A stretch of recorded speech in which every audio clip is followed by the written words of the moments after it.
feeling like sunshine, like springtime, like something's in the water and I'm taking a deep dive.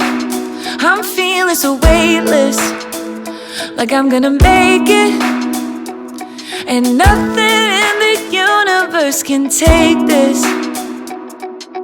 I can see it clearly now, nothing gonna bring me down. I got my head held high, I'm on my way, and I'm following the signs to my happy place. Hi guys, and welcome back to my channel. Today I'm going to be baking a cake since it's the holiday season. Here are some of my ingredients. You see the Swans Down Cake Flour, and you can also see there's sugar back there. I'm going to be using that. You see some of my tools: measuring cups, bowls, a flour sifter. Here is some heavy whipping cream, also vanilla extract, and some salted butter. So let's get to baking a cake. Here's a bowl that I'm going to use to bake the cake, to mix the cake in. So first I'm going to chop up my butter. I like to microwave it. Some people like to just let it be room temperature. I like to microwave mine. It gets a little bit smooth. So I did 3 1/4 sticks of butter and then 3 cups of sugar.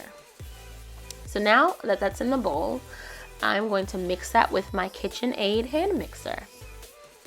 Get that all mixed up nicely until it is fluffy.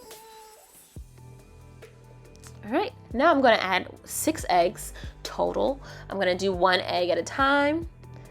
And then each time I add an egg, I'm going to whip it until it's nice and mixed in using my hand mixer. Egg number 2. And as you can see, I get it all mixed in. And so you just do this, you repeat this basically 6 times. Next, I'm going to get my heavy whipping cream ready. So you're going to ultimately put in 1 cup, but I'm not gonna do that immediately, okay? So when you do the heavy whipping cream, you alternate that with your cake flour. So let me get my cake flour ready. I am going to actually use 3 cups of Swans Down Cake Flour, and it's sifted. I like to personally pre-sift my flour when I'm getting ready to make a cake. So I'm going to just take my measuring cup here, and I am going to put 3 cups of cake flour in it so that I can prepare to sift it. I'm shaking it. I want to make sure that I don't put too much in, and then I want to make sure that there's definitely enough.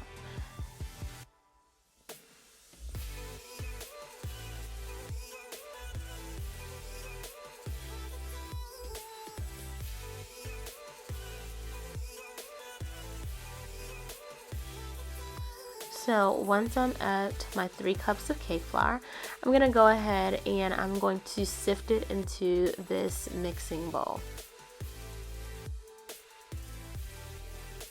So I'm pouring into the sifter, sift, sift, sift.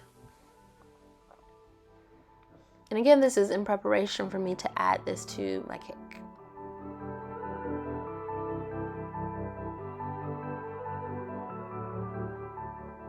Pre-sifting is not required, it's just something that I like to do.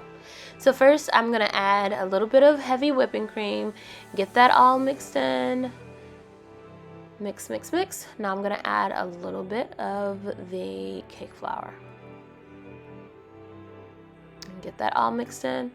And I'll just keep alternating between the two until I don't have any left. It doesn't matter which order you start in, whether you do the cake flour first or the whipping cream first. I basically do whatever's closest to me. Now that that's done, I'm going to add some vanilla extract. Usually the original recipe calls for 1/2 teaspoon. I just kind of do it by feel. When I pour it in there, don't judge me. I do a lot of things by feel. Now I'm getting ready to put my cake into my bundt pan. So this is a 10-inch bundt pan. and I am buttering it and flouring it. And so I like to do it the old-fashioned way. You can actually buy the Baker's Joy, and then that has like butter and flour in the can, and you can just spray it on. I just like the way that my cakes turn out better when I do it the old-fashioned way. So I'll just butter it by hand, flour it by hand, and then get ready to go ahead and just pour the cake in. So you see I'm pouring and I'm turning, I'm pouring and I'm turning. I never like to fill the bundt pan all the way to the top, simply because your cake can overflow. And when I first started making cakes, I would fill it all the way to the top, and it would just make for a really tall cake. Sometimes a little bit of the cake would spill out, so I don't do that anymore. So cake in the oven, 325 for 1 hour and 15 minutes, and these are the cakes that I baked. They look so pretty and perfect. Thanks for watching.